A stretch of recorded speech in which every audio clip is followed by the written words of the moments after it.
Hello, everyone, and welcome back to eBoogie Studios. Let's imagine ourselves back in 1955. We turn on the radio. We're going to listen to our favorite broadcast called Suspense. Hope you enjoy.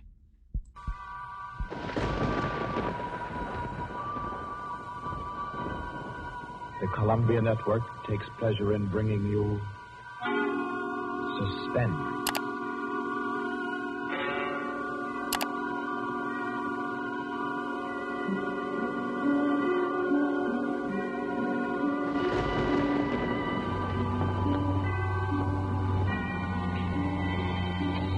Suspense, Columbia's play theater of outstanding thrillers, produced and directed by William Spear and scored by Bernard Herrmann. The notable melodramas from fiction and stage and screen, from the world's great literature of entertaining excitement, presented each week to bring you to the edge of your chair, to keep you in suspense.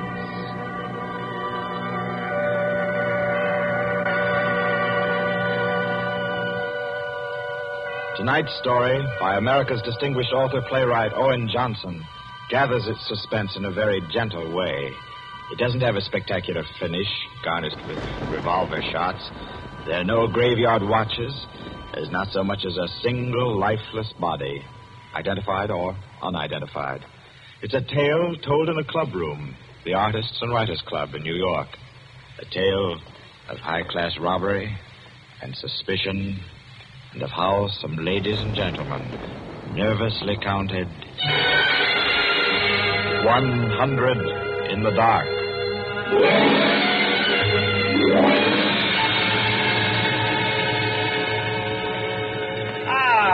That was a fine meal. Me for the club anytime. Here, we can all sit here, Quinny. Yes, if you'll just draw up that chair for Mr. Peters. Oh, yeah. Here you are, Mr. Peters. Thank you. Do you all know Peters? This is Mr. Steingall. How do you do? Mr. Golier. Oh, I believe we've met. Oh, yes. Oh, you know each other. Yes. And the one who drew up the chair, Mr. Rankin. How do you do? Well, I guess we're all acquainted now. To get back to our table discussion, Quinny. Oh, yes. How about a drink? Who'll join me? Oh, yeah, pleasure. Fine. John. Well, now, Steingall, as I said, there are only half a dozen stories in the world. What is more to the point? There's every reason Yes, sir. What? Oh, 5 with soda, John. Yes, sir. Now, where was I? Oh, yes. What is more to the point, gentlemen, is the small number of human relations that are so simple and yet so fundamental that they can be eternally played upon, redressed, and reinterpreted in every language in every age, and yet remain inexhaustible in the possibility of variation. Well, that's true, of course. It's very possible. Take the eternal triangle. 2 men and a woman, or 2 women and a man. Its variations extend to thousands. That right, Rankin? Well, in a way. Ah, here we are. Set them down right there, John. Very well, sir. A little soda. Here you are. Thank you. And you. Thank you. Soda, Peter? Yes, please.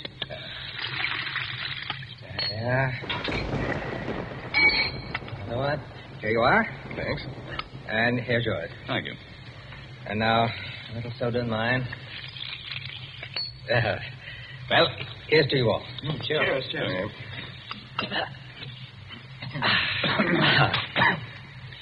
I'm afraid we can't see eye to eye, Quinny. I believe there are situations, original situations, that are independent of your human emotions, that exist just because they are situations, accidental and nothing else. As for instance? Well, I'll just cite an ordinary one that happens to come to my mind. In a group of 5 men, such as we are here, a theft takes place. One man is the thief. Which one? Now, I'd like to know what emotion that interprets. And yet it certainly is an original theme at the bottom of the whole literature. It's not the same thing at all. Detective stories. I could answer that the situation you give can be traced back to the commonest of human emotions, curiosity. I think Quinny has you there, Rankin. What is the peculiar fascination that the detective problem exercises over the human mind? You will say curiosity. Yes and no. Admit at once that the whole art of a detective story consists in the statement of the problem. Anyone can do it. I can do it. Steingall can do it. Rankin, I believe even you can do it. The solution doesn't count. It is usually banal. It should be prohibited. What interests us is, can we guess it? There you have it. The problem, the detective story. Now, why the fascination? I'll tell you. It appeals to our curiosity. Yes. But deeper, to a sort of intellectual vanity. 5 men present. The theft takes place. Who's the thief? Who will guess it first? Whose brains will show its superior cleverness? You see? That's all. That's all there is to it. Out of all of which, the interesting thing is that Rankin has supplied the reason why the supply of detective fiction is inexhaustible. It does all come down to the simplest terms. 5 possibilities, 1 answer. Well, the reason is that the situation does constantly occur. It's a situation that any of us might get into any time. Yes, I know of an incident of that kind that happened to a friend of mine last month. Of course, gentlemen. You are glorifying commonplaces. Every crime, I tell you, expresses itself in the terms of the picture puzzle that you feed to your 6-year-olds. It's only the variation that is interesting. Take the well-known instance of the visitor at a club and the rare coin, for example. You all know that story. You've heard it, haven't you? I don't think I have. Sure. Why, it's very well known. Oh, go ahead, Queen. Tell it. A distinguished visitor is brought into a club. A dozen men, say, present at dinner, long table. Conversation finally veers around to curiosities and relics. One of the members present then takes from his pocket what he announces as one of the rarest coins in existence. Passes it around the table. Coin travels back and forth, everyone examining it. And the conversation goes to another topic. All at once, the owner calls for his coin. It is nowhere to be found. Everyone looks at everyone else. First, they suspect a joke. Then it becomes serious. The coin is immensely valuable. Who has taken it? The owner is a gentleman. Does the gentlemanly, idiotic thing, of course. Laughs as he knows someone is playing a practical joke on him and that the coin will be returned tomorrow. The others refuse to leave the situation so. One man proposes that they all submit to a search. Everyone gives his assent until it comes to the stranger. He refuses, curtly, roughly, without giving any reason. Uncomfortable silence. The man is a guest. No one knows him particularly well, but still he is a guest. One member tries to make him understand that no offense is offered, that the suggestion was simply to clear the atmosphere. The stranger becomes very firm, very proud, and says, I refuse to allow my person to be searched, and I refuse to give the reason for my action. Another silence. The visitor evidently has the coin, but he is their guest, and etiquette protects him. Nice situation, eh? Well, What's the answer? The table is cleared. A waiter removes a dish of fruit, and there, under the ledge of the plate, where it's been pushed, is the coin. Banal explanation, eh? Of course. Solutions always should be. At once, everyone apologizes to him, whereupon the visitor rises and says, now I can give you the reason for my refusal to be searched. There are only 2 known specimens of that coin in existence, and the second happens to be here in my vest pocket. That's rather obvious. Of course, the story is well invented, but the turn to it is very nice. Very nice, indeed. Well, I don't know. Ending is very unsatisfactory. The visitor should have had on him not another coin, but something absolutely different, something destructive, say, of a woman's reputation. And a great tragedy should have been threatened by the casual misplacing of the coin. Well, I've heard the same story told in a dozen different ways. Oh, it's happened 100 times. It must continually happen. I know of one extraordinary instance. In fact, the most extraordinary instance of this sort I've ever heard. Peters, you rascal. I see you've been quietly letting us set the stage for you. Well, it's not a story that will please everyone. Why not? Because you will want to know what no one can ever know. It has no conclusion, then. Yes and no. As far as it concerns a woman, quite the most remarkable woman I've ever met, the story is complete. Do I know the woman? Possibly. Probably, I should say. As a matter of fact, this should be particularly interesting to you because I believe that most of you are acquainted with the people involved. The names, of course, are disguised. I think... yes, I have. Just time before I catch my train to tell it to you.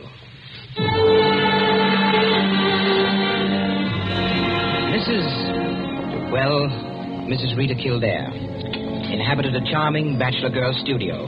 Very elegant. With a duplex pattern and one of the buildings just off Central Park West.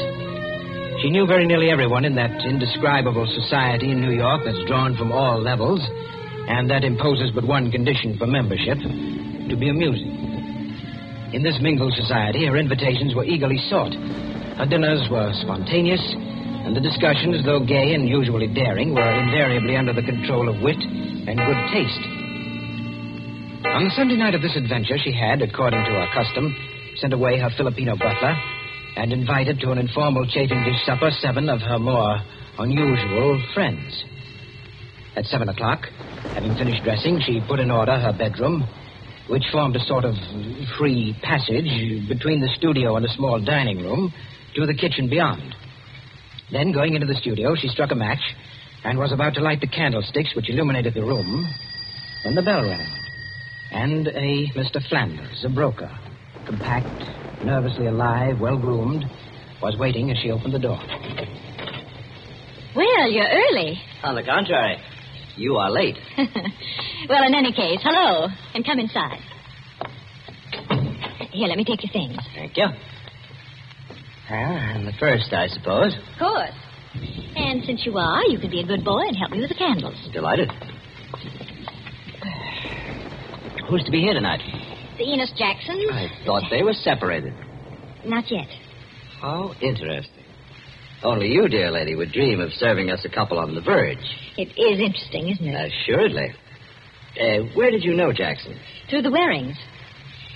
Jackson's a rather doubtful person, isn't he?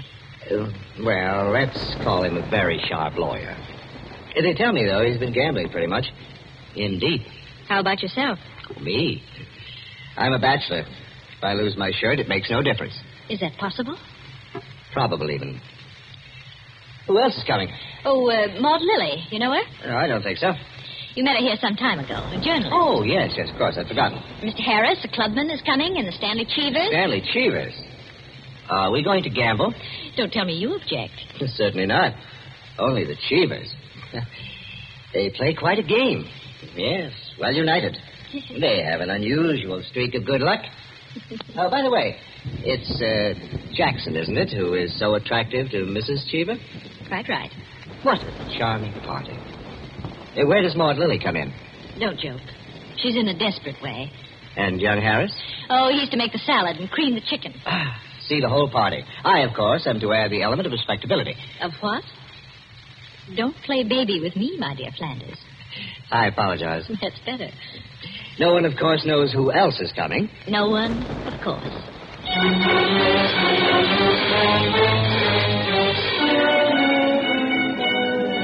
The Stanley Cheevers entered. A short, fat man with a vacant, fat face and slow-moving eye, and his wife, voluble, nervous, overdressed, and pretty. Mr. Harris came in with Maud Lily. A woman, straight, dark, Indian, great masses of somber hair, held in a little too loosely for neatness, with thick, quick lips and eyes that rolled away from the person who was talking to her. The Enos Jacksons were late, and still agitated as they entered. His forehead had not quite banished the scowl, nor her eyes the scorn. He was of the type that never lost his temper, but caused others to lose theirs. And Mrs. Jackson seemed fastened to her husband by an invisible leash. You looked at her curiously and wondered what such a nature would do in a crisis, with a lurking sense of a woman who carried with her her own impending tragedy. As soon as the company had been completed and the incongruity of the selection had been perceived, a smile of malicious anticipation ran the rounds, which the hostess cut short by saying, Well, now that everyone's here, this is the order for the night. You can quarrel all you want, you can whisper all the gossip you can think of about one another, but everyone is to be amusing. Also, everyone is to help with dinner. Nothing formal, nothing serious. We may all be bankrupt, divorced, or dead tomorrow, but tonight we'll be gay. That's the invariable rule of the house. For she's a jolly good fellow, for she's a jolly good fellow, for she's a jolly good fellow, which nobody can deny. Oh, thanks, everyone. Now, if you'll excuse me, I'll get on with the cooking. cooking. Harris, I'll need you. Right with you. May I be of any help? Thank you, Ma, dear. Oh, Mrs. Cheever, you might come along, too. All right.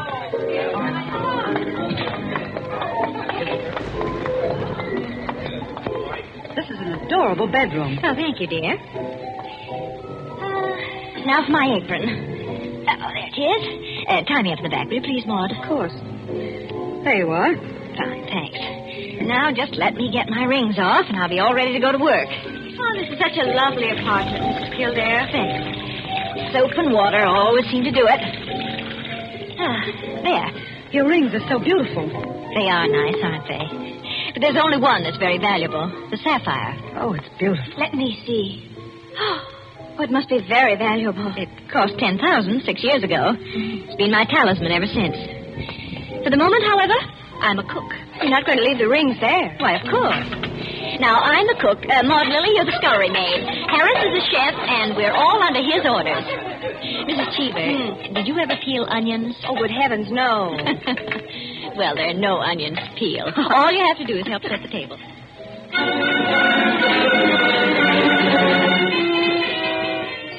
Under their hostess's gay guidance, the 7 guests began to circulate busily through the rooms, laying the table, grouping the chairs, opening bottles, and preparing the material for the chafing dishes. Mrs. Kildare, in the kitchen, ransacked the icebox, and with her own hand shredded the chicken and measured the cream. Flanders, carry this in carefully.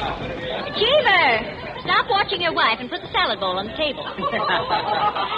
Everything ready, Harris? All set. All right, everyone sit down. I'll be right in. She went into her bedroom, took off her apron, and hung it in the closet. Then, going to her dressing table, she drew the hat pin around which were her rings from the pincushion and carelessly slipped them on her fingers. But all at once, she frowned and looked quickly at her hand. Only 2 rings were there. The 3rd ring, the sapphire, was missing. Stupid. She said to herself, and returned to her dressing table. Immediately, she stopped.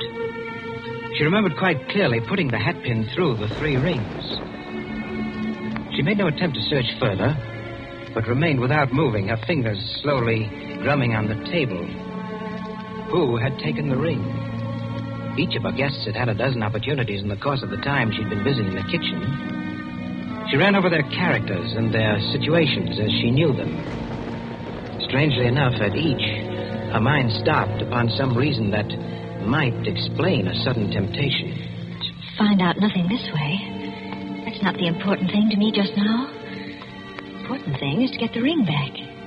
And slowly, deliberately, she began to walk back and forth, her clenched hand beating the deliberate, rhythmic measure of her journey. 5 minutes later, as Harris, installed as chef over the chafing dish, was giving directions, spoon in the air, Mrs. Kildare came into the room like a lengthening shadow. Her entrance had been made with scarcely a perceptible sound, and yet each guest was aware of it at the same moment, with a little nervous start.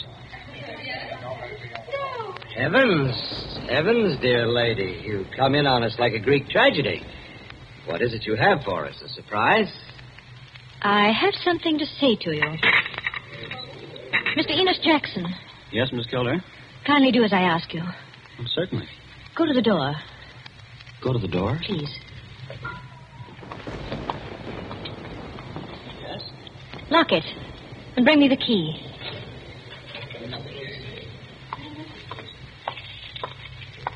Here you are. You've locked it? As you wish me to. Thank you. Now, the bedroom door. Would you do the same? Sure.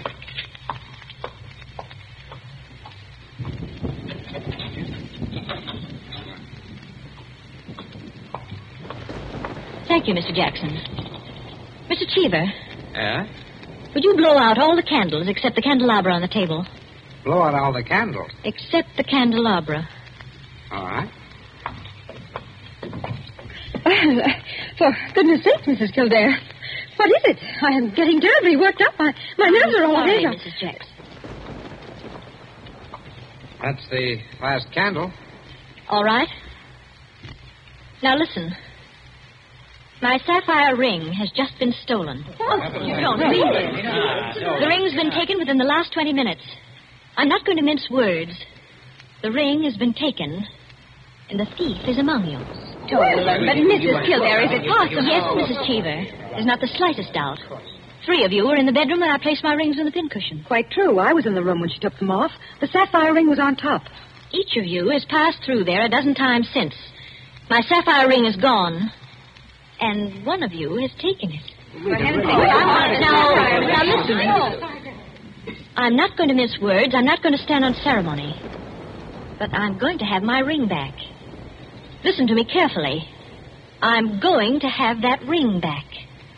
And until I do, not a soul shall leave this room. I don't care who's taken it. All I want is my ring. Now, I'm going to make it possible for whoever took it to restore it without possibility of detection.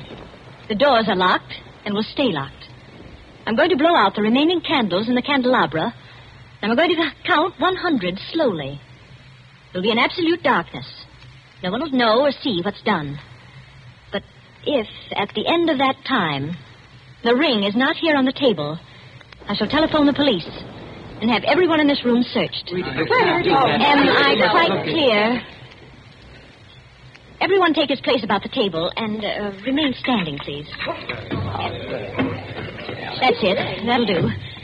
Now, I'll blow out the candles and count 100. No more, no less. Remember, either I get that ring, or everyone in this room will be searched.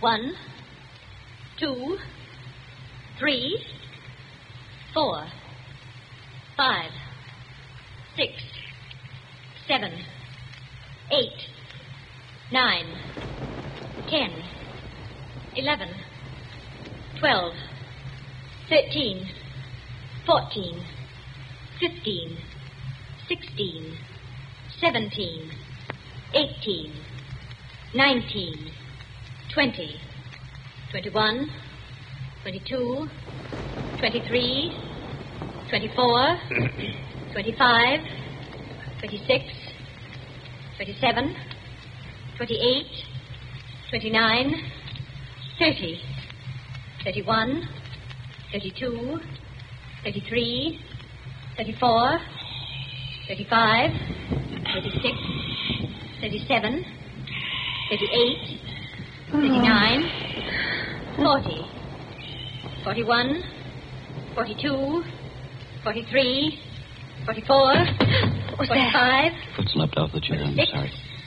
47, 48, 49, 50, 51, 52, 53, 54, 55, 56, 57, 58, 59, 60, 61, 62, 63, 64, 65, 66, 67, 68, 69, 70, 71, 72, 73, The ring. 74, There it is. 75, 76, 77, 78, 79, 80, 81, 82, 83, 84, 85, 86, 87, 88, Oh, really? 89,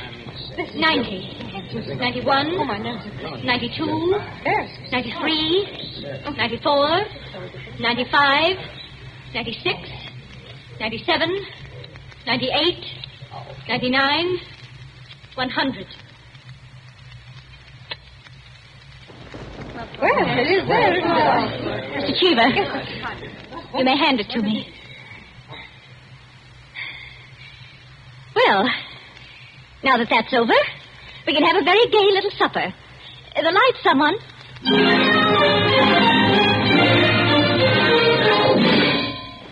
And there you are, gentlemen. Oh, I say, Peters, that's not all. Absolutely. The story ends there? Story ends there. But who took the ring? What? You never found out? Never.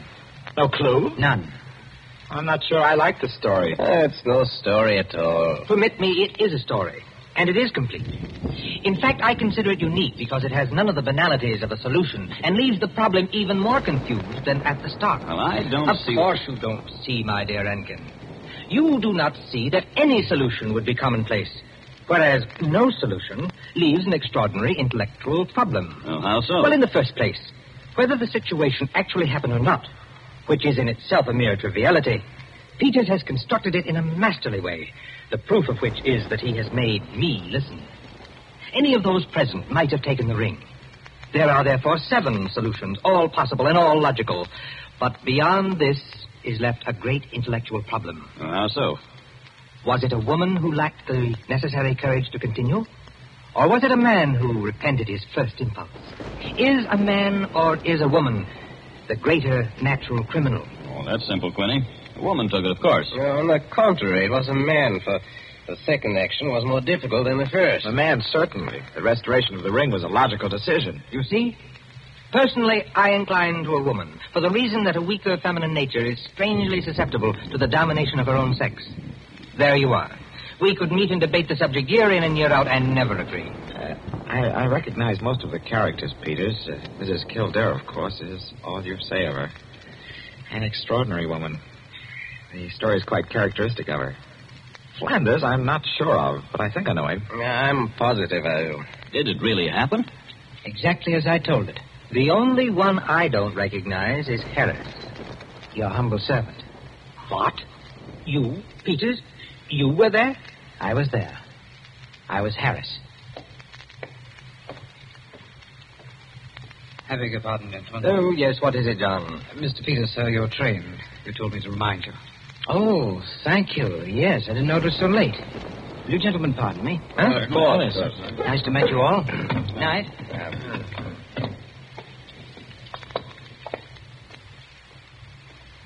Curious chap.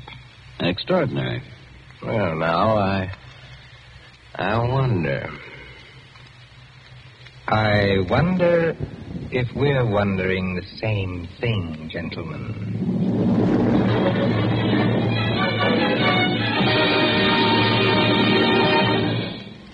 And so, with the enigmatic smile of Mr. Peters, or Harris, ends 100 in the Dark, Owen Johnson's smooth story which gave us tonight's Suspense.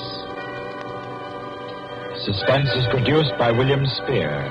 Tonight's radio drama was written by Jack Anson Fink, directed by John Dietz, and scored by Bernard Herrmann. Eric Dressler was Mr. Peters. Alice Frost played Mrs. Kildare, and Ted Osborne, Quinny. Others in the cast were Helen Lewis, Joan Shea, Henriette Kay, Frank Reddick, Paul Luther, Stephen Schnabel, Ian Martin, and Barry Kroger. With this evening's performance, Columbia brings to a conclusion the present series of Suspense. If you've liked these broadcasts, CBS would be pleased to hear from you. Suspense has been a series presented for your relaxation and enjoyment by the Columbia Broadcasting System.